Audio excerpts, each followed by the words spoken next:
Ito lahat ng ipapatikim sa atin ng kambingan ni Lakay. Papakita ko sa inyo gaano kasarap. Ang mumura lang yan. Ito guys, titikman natin. Pakita ko sa inyo. Game! Ha? Sino nagki-crave ng kambing? At saka ito ang dami, 150 lang to. 150 pesos. Papaitan nila, ang dami. At meron din sila ditong, ito ay nilagang kalabaw, 120 pesos. At meron silang sinampalukan. Ito, sinampalukan kambing. Ulot paa, 200 pesos.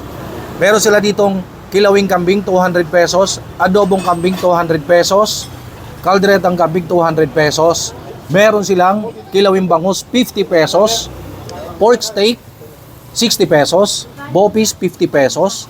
Dinuguan, 50 pesos. So, kung inyong budget ay manipis. Kasi sabi ko sa inyo kanina, kinakainan to ng mga tricycle driver, taxi driver, kung saan yung masa, nandun yung mura na masarap eh.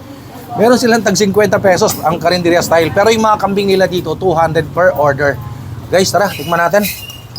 50 pesos lang to ha. Grabe, mura dito kay Lakay ha.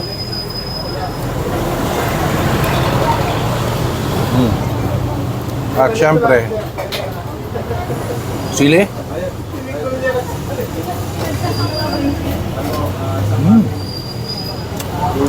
Sarap. May beer kaya dito?